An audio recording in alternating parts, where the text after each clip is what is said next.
சிங்கிஸ் ஐத்மாத்தவ் அவர்களின் முதல் ஆசிரியர். பகுதி 5. வசந்தம் பிறந்ததை அடுத்து எங்கள் மகிழ்ச்சி கரை புரண்டோடியது. நாங்கள் விதவிதமான விளையாட்டுகளை கண்டுபிடித்து விளையாடினோம். காரணமின்றியே சிரித்தோம். பாடங்கள் முடிந்ததும் பள்ளியிலிருந்து கிராமம் வரை கூச்சலிட்டு கொண்டே ஓடினோம். இது என் சித்திக்கு பிடிக்கவில்லை. சந்தர்ப்பம் கிடைத்த போதெல்லாம் என்னை திட்டினாள். என்னடி முட்டாள் பெண்ணே, கும்மாளம் அடிக்கிற? உனக்கென்ன வேலையா இல்லை? பொம்பளை பசங்களோட சேர்ந்து கொட்டம் அடிக்கிற? உன் வயசில் நல்ல பொண்ணுங்க எப்போவோ கல்யாணம் செஞ்சுக்கிட்டு குழந்தையும் குட்டியுமா இருக்காங்க. நீ என்னடானா பள்ளிக்கூடம் போகிறேன்னு வேடிக்கை காட்டுற? இரு உன்னை ஒரு வழி பண்ணுறேன். உண்மையில் சித்தியின் இத்தகைய மிரட்டுகளை நான் பெரிதாக மதிக்கவில்லை. அவள்தான் வாழ்க்கை பூராவும் திட்டுகிறாளே, எனவே ஒன்றும் புதிதல்ல. நான் கொட்டம் அடிப்பதாக சொன்னது முழுக்க முழுக்க நீதிக்கு புறம்பானது. நான் அந்த வசந்த காலத்தில் சற்று வளர்ந்திருந்தேன், அவ்வளவுதான். நீ ஒரு பரட்டை தலை சிறுமி, சிரித்தார் துய்ஷன். போதாதற்கு உன் தலை வேறு செம்பட்டை. அவர் இப்படி கூறியதில் எனக்கு சிறிது கூட வருத்தமில்லை. நான் பரட்டை தலை சிறுமிதான், ஆனால் எனக்கு தலை ஒன்றும் செம்பட்டை அல்ல என்று எனக்குள்ளாக சொல்லிக்கொண்டேன். நான் வளர்ந்து பெரியவளாகி உண்மையில் மணப்பெண்ணானதும் நான் இப்படியா இருப்பேன்? நான் இப்பொழுது எவ்வளவு அழகாயிருக்கிறேன் என்று சித்தி பார்க்கட்டும். எனக்கு ஒளிவு மறைவற்ற பார்வை. என் கண்கள் நட்சத்திரங்களைப் போல மின்னுகின்றன என்றாய் துய்ஷன். ஒரு நாள் நான் பள்ளியிலிருந்து வீட்டிற்கு ஓடி வந்தபோது முற்றத்தில் ஏதோ 2 குதிரைகள் நின்றன. குதிரை சேணங்களை பார்த்தால் அவற்றின் மீது வந்தவர்கள் மலையிலிருந்து வந்திருக்க வேண்டும் என்று பட்டது. முன்னர் கூட சந்தையில் இருந்தோ மாவரைக்கும் மில்லிலிருந்தோ திரும்பிய போது அவர்கள் இங்கே வந்ததுண்டு. வாசலில் நுழையும் போதே சித்தியின் செயற்கையான சிரிப்பு என் காதில் நாராசமாக பாய்ந்தது. என்னப்பா மருமகனே, நீ ரொம்ப தான் சங்கடப்படாதே. இந்த பறவை உன் கையில் கிடைச்சப்புறம் நீ எனக்கு நன்றி சொல்லுவே. ஹி. அதற்கு பதிலா நாம ஆமாமோ என்று ஆமோதிப்பு குரல்களும் இடி என்ற சிரிப்பும் கேட்டன. நான் கதவருகே வந்ததும் எல்லோரும் உடனேயே மௌனமாயினர். துணி விரிக்கப்பட்டிருந்த சிறு மெத்தையின் முன் சிவந்த முகத்துடைய ஒருவன் சோகமாக கட்டையை போல் அமர்ந்திருந்தான். வேர்வை ததும்பிய நெற்றியின் மீது சரிந்திருந்த நரி தொப்பையின் ஊடாக சாய்வான பார்வையை என் மேல் செலுத்திய அவன் சிறிது இரும்பிவிட்டு கண்களை சாய்த்து கொண்டான். என்ன மகளே, வந்திட்டாயா? வாமா கண்ணே, உள்ளே வா. அன்பான குரலில் இழித்தபடியே என்னை வரவேற்றாள் சித்தி. சிற்றப்பாவும் சிறு மெத்தையின் மேல் ஓரத்தில் எனக்கு தெரியாத யாரோ ஒருவருடன் அமர்ந்திருந்தார். அவர்கள் ஓட்கா மதுபானம் அருந்தியபடி இறைச்சியை சாப்பிட்டு கொண்டே சீட்டு விளையாடினர். 2 பேரும் குடிபோதையில் இருந்தனர். அவர்கள் சீட்டுகளை கீழே இறக்கிய போது அவர்களுடைய தலைகள் விசித்திரமாக ஆடின. எங்களுடைய சாம்பல் பூனை மெத்தை விரிப்பின் மீது ஏற பார்த்தது. ஆனால் அந்த சிவப்பு முகத்தான் தன் கைகளால் அதன் தலையில் அடித்த அடியில் அது பயங்கரமாக கத்திவிட்டு ஒரு பக்கமாக துள்ளி விலகி மூளையில் போய் பதுங்கிக் கொண்டது. அதற்கு எவ்வளவு வலித்திருக்கும் தெரியுமா? எனக்கு அங்கிருந்து போக வேண்டும் போலிருந்தது. ஆனால் எப்படி போவதென்றுதான் தெரியவில்லை. அப்பொழுது சித்தி என் உதவிக்கு வந்தாள். மகளே, அங்கு பாத்திரத்தில் சாப்பாடு வச்சிருக்கேன், சூடு ஆறி போறதுக்குள்ள போய் சாப்பிடுமா என்றாள் அவள். நான் அங்கிருந்து நகர்ந்தேன். ஆனால் என் சித்தியின் நடத்தை எனக்கு மிகவும் பிடிக்கவில்லை. என் மனது நிம்மதியற்று அடித்து கொண்டது. என்னை அறியாமலேயே நான் எச்சரிக்கையானேன். சுமார் 2 மணி நேரம் கழித்து அவர்கள் குதிரைகள் ஏறி மலைக்கு புறப்பட்டு சென்றனர். உடனேயே சித்தியின் வழக்கமான வசவுகள் ஆரம்பமாயின. என் மனதும் அமைதியானது. சரி, அவள் குடிபோதையினால்தான் அவ்வளவு அன்பானவளாய் இருந்திருக்கிறாள் என்று நான் முடிவு செய்து கொண்டேன். அதற்கு பின் ஒரு நாள் சைக்கால் பாட்டி எங்கள் வீட்டிற்கு வந்தாள். நான் முற்றத்தில் இருந்தாலும் அவள் சொன்னது காதில் விழுந்தது. நீ என்ன, உனக்கு புண்ணியமா போகட்டும், நீ அவளை அழிச்சிடுவ. சித்தியும் சைக்கால் பாட்டியும் ஒருவர் பேச்சில் ஒருவர் குறுக்கிட்டபடியே எதை பற்றியோ காரசாரமாக விவாதித்தனர். பிறகு பாட்டி மிகவும் கோபத்தோடு புறப்பட்டு சென்றாள். போகும்போது என்னை கோபமாக அதே சமயம் பரிதாபமாக பார்த்துவிட்டு மௌனமாக வெளியேறினாள். எனக்கு ஒரே குழப்பமாக இருந்தது. அவள் ஏன் என்னை அப்படி பார்த்தாள்? என்ன அவளுக்கு என்னிடத்தில் பிடிக்கவில்லை? மறுநாள் பள்ளியில் துஷ்யனின் முகம் இருண்டுபடி இருப்பதையும் அவர் ஏதோ கவலையோடு இருப்பதையும் அதை வெளிக்காட்டாமல் இருக்க முயல்வதையும் நான் உடனடியே கவனித்துவிட்டேன்.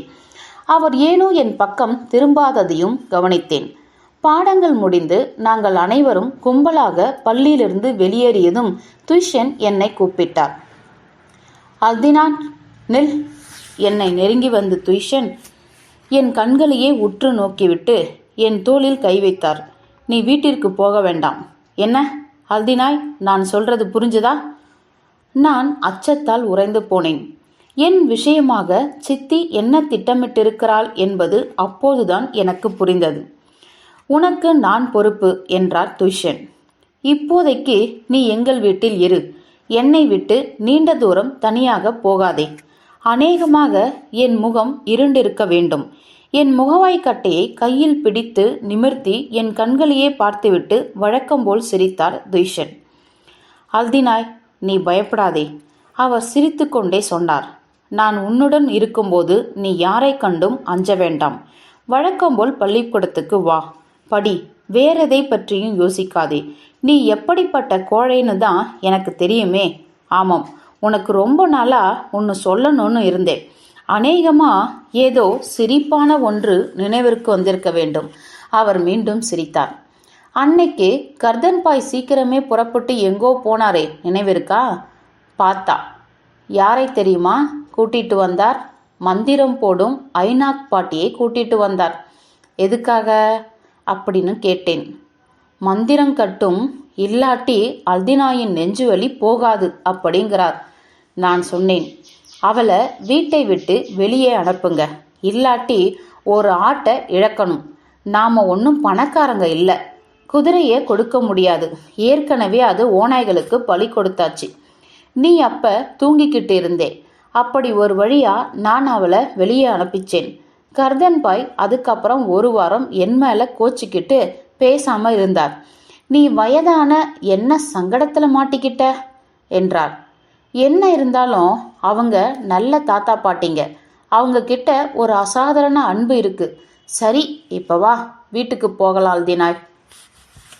ஆசிரியரை தேவையில்லாமல் சங்கடத்திற்கு உள்ளாக்க கூடாது என்பதற்காக என்னை நானே கட்டுப்படுத்தி கொள்ள எவ்வளவோ முயன்றும் கவலைகள் என்னை விட்டு அகலவே இல்லை. ஏனெனில் என் சித்தி எப்போது வேண்டுமானால் வந்து என்னை வலுக்கட்டாயமாக தூக்கிச் செல்ல முடியும். பிறகு அவர்கள் என்னை என்ன வேண்டுமானாலும் செய்வார்கள். கிராமத்தில் யாராலும் அதை தடுக்க முடியாது. நான் இரவு பூராவும் தூங்கவில்லை. கேடு எப்போது வரும் என்று காத்திருந்தேன். துஷ்யனுக்கு என் நிலை புரிந்துவிது. ஒருவேளை கெட்ட சிந்தனையிலிருந்து என் கவனத்தை திருப்புவதற்காகவோ என்னவோ மறுநாள் அவர் 2 மரக்கன்றுகளை பள்ளிக்கு எடுத்து வந்தார். பாடங்கள் முடிந்ததும் என் கையை பிடித்து ஒரு பக்கமாக அழைத்துச் சென்றார். அல்தினாய், இப்ப நாம 2 பேரும் சேர்ந்து ஒரு காரியம் செய்வோம், ரகசிய புன்முறுவலுடன் கூறினார் அவர். இதோ இந்த பாப்புலர் மரக்கன்றுகளை நான் உனக்காக கொண்டு வந்தேன். நாம இப்ப அவற்றை நடுவோம். இந்த மரக்கன்றுகள் வளர்ந்து பெரிய மரங்களாவதற்குள்ளாக நீயும் வளர்ந்து நல்ல பெரிய பொண்ணாயிடுவ. உனக்கு நல்ல மனசு, நீ புத்திசாலி, நீ ஒரு விஞ்ஞானியாக போறேன்னு தான் எனக்கு எப்பவுமே படுது. நான் அதை நம்புறேன். நீ வேணா பாரேன், அப்படி உன் தலையிலேயே எழுதியிருக்கு. நீ இப்ப இந்த பாப்புலர் மரக்கன்றுகளைப் போலவே சின்னஞ்சிறியவ, இளன் தளிர். வா அல்தினா, நம் கையாலேயே இந்த கன்றுகளை நடுவோம். கண்மணியே, நீ நல்லா படிச்சு சந்தோஷமா இருக்கணும். அந்த இளம் மங்கிய நீல நிற பாப்புலர் மரக்கன்றுகளுக்கு என் உயரம்தான் இருந்தது. பள்ளிக்கு அருகில் அவற்றை நாங்கள் நட்டபொழுது மலையடிவாரத்திலிருந்து காற்று வீசியது. சின்னஞ்சிறு துளிர் இலைகள் ஏதோ உயிர் பெற்று எழுந்ததைப் போல் முதலாக காற்றில் அசைந்தன. இலைகள் சலசலவென்று ஆடி பாப்புலர் மரக்கன்றுகளும் காற்றில் மெதுவாக ஆடின. பாத்தியா, எவ்வளவு நல்லா இருக்கு. பின்புறமாக நகர்ந்தபடியே துஷ்யன் கூறினார். இப்ப ஏதோ அந்த நீரூற்றிலிருந்து இங்கு தண்ணீர் வர்ற மாதிரி ஒரு சின்ன கால்வாய் அமைப்போம். அப்புறம் பாரேன், இவை எவ்வளவு அழகான பாப்புலர் மரங்களா வளரப்போகுதுன்னு. இவை இக்குன்றின் மேலே 2 சகோதரர்களைப் போல அருகருகே நிற்கும். இவற்றை எங்கிருந்து பார்த்தாலும் நல்லா தெரியும். நல்லவங்களுக்கு எப்பவும் இவை மகிழ்ச்சி தரும். அப்ப வாழ்க்கையும் வேற மாதிரியா இருக்கும் அல்தினா. நல்லது, எல்லாம் இன்னமும் எவ்வளவு வர இருக்கு. துஷ்யனின் நல்லெண்ணம் என்னை எப்படி நெகிழ செய்தது என்பதை ஓர் அளவிற்கு விளக்க இன்று கூட என்னால் வார்த்தைகளை கண்டுபிடிக்க முடியவில்லை. அன்று நான் வெறுமனே நின்று அவரை அப்படியே பார்த்து கொண்டிருந்தேன். அவருடைய முகத்தில் எப்படிப்பட்டதொரு ஒளி வீசுகிறது, அவருடைய கண்களில் எவ்வளவு மென்மையும் அன்பும் ஜொலிக்கின்றன என்பதை ஏதோ அப்போதுதான் முதலாக பார்த்ததை போல் அவருடைய கரங்கள் வேலை செய்யும் போது எவ்வளவு வலுவானவை, நளினமானவை, மனதிற்கு இதமளிக்கும் அவருடைய புன்னகை எப்படி கள்ளங்கப்படமற்றது என்பதெல்லாம் ஏதோ முன்னர் தெரியாததை போல் நான் அவரை பார்த்தேன். எனக்கு முன்பின் தெரியாத உலகத்திலிருந்து நான் முன்பின் அறியா ஒரு புதிய உணர்வு என் உள்ளத்தில் பீரிட்டு கிளம்பியது. அன்புள்ள ஆசிரியரே, நீங்கள் இப்படி அன்பானவராய் இருப்பதற்காக உங்களுக்கு நன்றி. நான் உங்களை கட்டிப்பிடித்து முத்தமிட விரும்புகிறேன் என்று சொல்வதற்காக நான் மானசீகமாக துஷ்யனை நோக்கி பாய்ந்தேன். ஆனால் எனக்கு துணிவு வரவில்லை. எனக்கு அப்படி சொல்ல வெட்கமாயிருந்தது. ஒருவேளை வெட்கத்தை விட்டு சொல்லியிருக்க வேண்டுமோ? அன்று தூய வானத்தின் கீழ் பசுமை படரும் வசந்த கால மலையடிவாரம் சுற்றிலும் இருக்க குன்றின் மீது நின்றபடியே நாங்கள் இருவரும் அவரவர் கனவுலகில் மூழ்கியிருந்தோம். அத்தருணத்தில் நான் என்னை எதிர்நோக்கியிருந்த அபாயத்தை முற்றிலுமாக மறந்துவிட்டேன். நாளை எனக்கு என்ன நடக்கும், ஏன் 2 நாட்களாக என் சித்தி என்னை தேடவில்லை என்று நான் யோசித்தும் பார்க்கவில்லை. ஒருவேளை அவர்களை என்னை பற்றி மறந்துவிட்டார்களோ? ஒருவேளை என்னை நிம்மதியாக விட்டுவிடுவதென்று முடிவு செய்து விட்டார்களோ? ஆனால் துஷ்யன் இதை பற்றியெல்லாம் யோசித்தார் என்று தெரிந்தது. நீ ரொம்ப சோகப்படாதே அல்தினாய், ஒரு வழி கண்டுபிடிப்போம் என்று நாங்கள் கிராமத்திற்கு திரும்பிய போது அவர் கூறினார். நாளை மறுநாள் நான் மாவட்ட தலைநகருக்கு போறேன். அங்க உன்னை பத்தி பேசினேன். ஒருவேளை உன்னை நகரத்திற்கு படிக்க அனுப்ப ஏற்பாடு செஞ்சாலும் செய்வேன். நீ போறியா? நீங்க சொல்றபடி செய்றேன் என்றேன் நான். நகரம் என்றால் என்னவென்றே எனக்கு தெரியாவிட்டாலும் நகர வாழ்க்கையை பற்றிய கற்பனையில் மூழ்க துஷ்யனின் வார்த்தைகளை போதுமானவையாக இருந்தன. சில சமயம் புதிய இடத்தில் என்ன நடக்குமோ என்பதை நினைத்து பயந்தேன். சில சமயம் இல்லை, எப்படியும் போவது என்று முடிவு செய்தேன். சுருங்க கூறி நகரம் இப்பொழுது என் சிந்தனை விட்டு அகலவே இல்லை. மறுநாளும் பள்ளியில் அதை பற்றியே நகரத்தில் யார் வீட்டில் எங்கு வாழ்வேன் என்றெல்லாம் யோசித்தேன். யாராவது இடம் தந்தால் அவர்களுக்காக விறகு வெட்டுவேன், தண்ணீர் கொண்டு வருவேன், துணி துவைப்பேன், அவர்கள் சொல்வதை எல்லாம் செய்வேன். இப்படியாக நான் பாட வேளையில் உட்கார்ந்து யோசித்து கொண்டிருந்த பொழுது எங்களுடைய இடிந்த பள்ளி சுவருக்கு அப்பாலிருந்து திடீரென்று காதில் விழுந்த குதிரைகளின் குளம்படி சத்தம் என்னை தூக்கி வாரி போட்டது. அது அந்த அளவிற்கு திடீரென கேட்டதாலும் குதிரைகள் அப்படி பாய்ந்து வந்ததாலும் ஏதோ எங்களுடைய பள்ளிக்கூடத்தையே துவம்சம் செய்ய வருகிறார்கள் போலிருந்தது. அவர்கள் அனைவரும் உஷாராகி சிலைகள் போல் அசையாமல் அமர்ந்திருந்தோம். கவன திசை திருப்பாம உங்கள் வேலையை கவனிங்க, விரைவாக சொன்னார் துஷ்யன். அப்பொழுது கதவு படார் என்று ஓசையுடன் திறந்தது. அங்கே வாசலில் என் சித்தி நின்றாள். அவள் கோபமூட்டும் வன்மை புன்னகையுடன் காணப்பட்டாள். துஷ்யன் கதவை நோக்கி வந்தார். உங்களுக்கு என்ன வேண்டும்? உனக்கும் அதுக்கும் சம்பந்தம் இல்லை. என்னோட பொண்ணை கல்யாணம் செஞ்சு தரப்போறேன். ஏய் அனாதையே! சித்தி என்னை நோக்கி வர துஷ்யன் அவள் பாதையில் குறுக்கிட்டார். இங்க பள்ளிக்கூட சிறுமிகள் தான் இருக்காங்க, யாருக்கும் கல்யாண வயசு வரல, உறுதியோடு அமைதியாக சொன்னார் துஷ்யன். பார்ப்போம் பார்ப்போம், என்னப்பா பிடிங்க, அவளை இழுத்துக்கிட்டு வாங்க அந்த குட்டியை. குதிரையில உட்கார்ந்திருந்த ஒருவனை பார்த்து சித்தி சைகை செய்தாள். அது அந்த நரித்தொப்பி அணிந்த சிவப்பு முகத்துடைய அதே ஆள்தான். அவனுக்கு பின் கனமான கம்புகளை கையிலேந்தபடி இன்னும் இருவர் குதிரையிலிருந்து இறங்கி வந்தனர். ஆசிரியர் இடத்தை விட்டு அசையவில்லை. அட கேடுகட்ட நாயே, நீ என்ன மற்ற பொண்ணுங்களை பொண்டாட்டி ஆட்டம் நடத்துற? எங்கே, இடத்தை விட்டு நகரு! சிவப்பு முகத்தான் கரடியைப் போல் துஷ்யன் மீது பாய்ந்தான். உள்ளே வர உங்களுக்கு உரிமை இல்லை. இது பள்ளிக்கூடம். கதவு சட்டத்தை உறுதியாக பற்றி நின்றபடியே கூறினார் துஷ்யன். நான் தான் சொன்னேனே, கீரிச்சிட்டாள் சித்தி. அவன் எப்போதோ அவளை வசீகரித்து விட்டான். அந்த குட்டி பொண்ணை சும்மா அனுபவிச்சிட்டு இருக்கான். உன் பள்ளிக்கூடம் என் கால் தூசிக்கு சமம். சிவப்பு முகத்தான் சவுக்கை ஆட்டியபடியே செய்தான். ஆனால் துஷ்யன் அவனை முந்திக் கொண்டார். அவர் பலத்தையெல்லாம் திரட்டி அவனுடைய வயிற்றில் காலால் உதைத்ததில் அவன் ஓவென்று கத்தியபடி கீழே விழுந்தான்.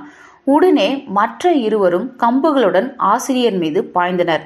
மற்ற குழந்தைகள் அலறியபடியே என்னிடம் ஓடி வந்தனர். அடி தாளாமல் கதவின் பிளவுகள் ஏற்பட்டன.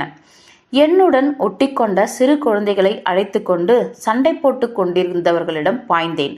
ஆசிரியரை விடுங்க, அடிக்காதீங்க. இதோ நான் இருக்கேன், என்னை கூட்டிட்டு போங்க, ஆசிரியை மட்டும் அடிக்காதீங்க. துஷ்யன் திரும்பி பார்த்தார். அவர் உடல் முழுவதும் இரத்தம். அவரை பார்க்கவே பயங்கரமாக இருந்தது. அவர் கடுங்கோபத்துடன் காணப்பட்டார். தரையில் கிடந்த பலகையை எடுத்து ஆட்டியபடியே கத்தினார். குழந்தைகளே, கிராமத்துக்கு ஓடுங்க. அல்தினாய் ஓடு! கத்திய கத்தலில் அவருக்கு புரை ஏறியது. அவர் கையை அடித்து உடைத்தனர். அதை மார்போடு சேர்த்து வைத்தபடி துஷ்யன் பின்வாங்கினார். அவர்களோடு ஒன்றும் செய்ய இயலாத நிலையிலிருந்த அவரை வெறி மாடுகள் மாதிரி அடிக்க ஆரம்பித்தனர். அடி அடி, பின்னாலிருந்து தலையில் அடி, ஒரேடியாக அடிச்சிக்கொள்! மூர்க்கத்தின் உச்சக்கட்டத்தில் இருந்த சித்தி சிவப்பு முகத்தனுடன் என் அருகே விரைந்து வந்தாள். அவர்கள் என் பின்னால் கழுத்தை கட்டி வாசலை நோக்கி இழுத்துச் சென்றனர். என் பலத்தையெல்லாம் திரட்டி நான் விடுபட பார்த்தேன். கத்தி கொண்டிருந்த குழந்தைகள் ஒரு நொடிப்பொழுது கண்களில் பட்டனர். சுவர் அருகே இருண்ட இரத்தம் உடல் முழுவதும் தெளித்த நிலையில் துஷ்யன் தெரிந்தார். ஓ ஆசிரியரே! ஆனால் துஷ்யன் எனக்கு எவ்விதத்தும் உதவ முடியாத நிலையிலிருந்தார். அவர் குடிபோதையில் இருப்பவனையும் போல தள்ளாடியபடியே கொலைபாதகர்களின் அடிகளை தாங்கிக் கொண்டு நின்றார். ஆடிய தலையை உயர்த்த அவர் முயன்றார். அவர்களோ அவரை மேலும் மேலும் அடித்தனர். என்னை தரையில் தள்ளி கைகளை பின்புறமாக கட்டி போட்டனர். அந்த நேரத்தில் துஷ்யன் கீழே விழுந்தார். ஓ ஆசிரியரே! என் வாயை மூடி என்னை குதிரை மேல் தூக்கி போட்டனர். சிவப்பு முகத்தான் ஏற்கனவே குதிரை மீதிருந்தான். அவன் கைகளாலும் மார்பாலும் என்னை பிடித்து அழுத்தினான். துஷ்யனை அடித்து கொண்டிருந்த மற்ற இருவரும் குதிரைகள் மீது பாய்ந்தேறினர். சித்தி அருகில் ஓடி வந்தபடியே என் தலையில் குத்தினாள். வேணும் உனக்கு, நல்லா வேணும். நான் உன்னை எப்படி வழி அனுப்பினேன் பாத்தியா? உன்னுடைய ஆசிரியருக்கும் ஒரு முடிவு கட்டியாச்சு. ஆனால் அது இன்னமும் முடிவாக இருக்கவில்லை. திடீரென்று பின்னாலிருந்து என்ன செய்வதென்று தெரியாத தோணியில் ஒரு குரல் கேட்டது. அல்தினாய்! குதிரையிலிருந்து தொங்கிக் கொண்டிருந்த என் தலையை கஷ்டப்பட்டு உயர்த்தி பார்த்தேன்.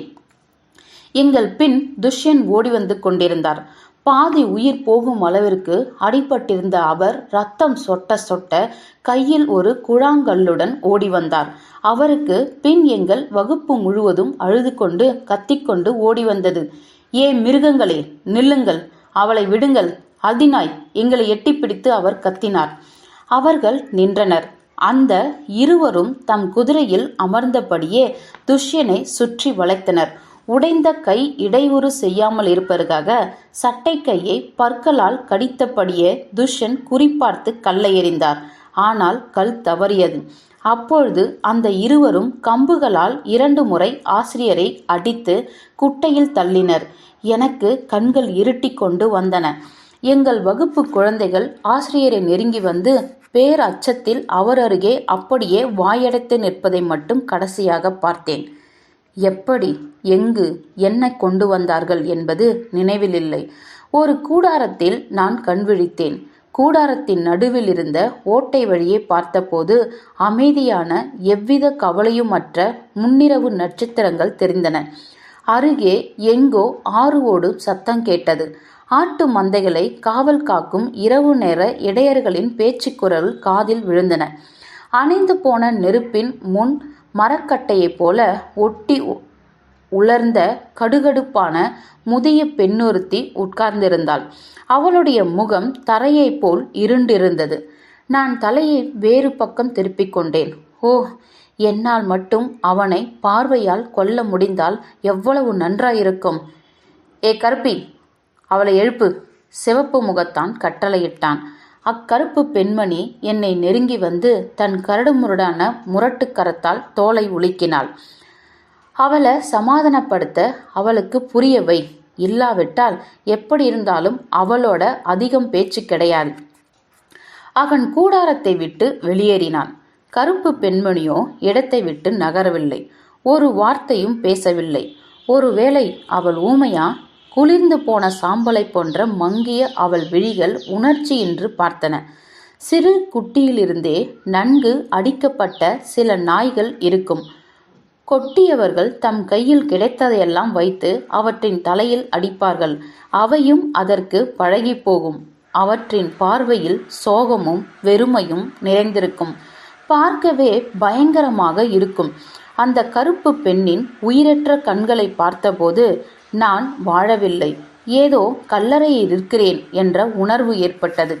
அவற்றின் சத்தம் மட்டும் கேட்காமல் இருந்தால் இது உண்மை என்று நம்பியிருப்பேன்.